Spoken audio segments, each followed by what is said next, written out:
Tom Doshi këtu si një parti le të themi e vogël, aty në Shkodër dhe që paraqet rrezik të marrë vota kryesisht majtas, por merr dhe djathtas, është akuzuar me sa duket nga Partia Socialiste që po i dhat vota Doshit, Tom Doshit, ai do të eventualisht mund të bashkëpunojë me Berishën.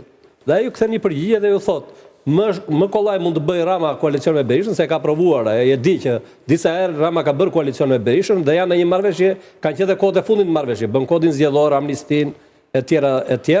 Ashtu siç mund ndodhi, dhe mos u çudit fare, që nëse do të dalin me vota të pamjaftueshme kur askush nuk do marrë mbi 70 vota, mund ndodhi që Berisha dhe Rama të bëjnë një koalicion qeverisës, sepse e ka thënë Berisha në 2009, në rast se Meta nuk do të vinte, do të thënë LSI-ja të bashkohej me PD-n, pra për koalicion pas zgjedhor, do bënte koalicion me Ramën, se s'do ta lindte vendin me qeveri, se Shqipëria meriton të integrohet në Bashkimin Evropian. Pra, për interesat e mëdha këta mund i bëjnë kompromiset e mëdha, e kupton? Në emër të popullit, në emër të integrimit e kështu me radhë. Një hipotetë si nuk ka ndodhur asnjëherë. Meçja dhe Pace Shaban. Jo, ka ndodhur ajo me LSI-n, sepse LSI-ja ka lëvizur si parti. Benet Beci nuk e njeh si politikan, po njeh si administrator.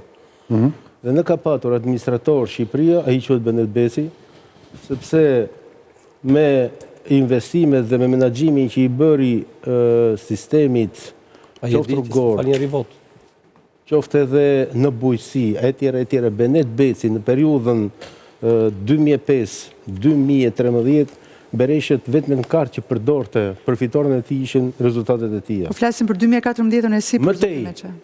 Do të them me radhë. Ai ka qenë si vetëm personazh që ka qenë dashuria e madhe e dy liderëve. Jo, është dashuria ai. Ai është person i cili admirohet për vlerat që ka dhe lum kush e fut në stafin e vet. E para, e dyta, tendrat dhe të gjithë që janë kapur, nëse i keni parë me vëmendje, askush nuk flet për procedurat tenderimi në kuptimin e mirëfill të procedurës, po flet për pjesën e dytë të ekzekutimit të procedurave, ku fillojnë pasaj në ekzekutim janë kapur gjithë. Edhe Beqa nuk është kapur të tenderimi, siç politikisht u godit, se dalin tani dhe thonë politikisht godita unë, jo zotëri. Qoftë Beqa, qoftë Koka, qoftë të gjithë janë kapur në fazën e dytë të përvetësimit të vlerave në mënyrë të palishme, duke bërë veprime antiligjore. Në qoftë se për Benet Becin dhe për këdo që është marrë me tendra ka hetim, për mua e sigurt në këtë rast. Në kushtet kur Benet Beci ndodhet një hetim që e dim ne të gjithë, ai që i di pari është Rama. Dhe Rama nuk mund të mirë të risk kaq të madh sa të vendosë të drejtuesin politik një person që do t'i prishte kaq shumë. Ka vendosur edhe në vende të tjera njerëz janë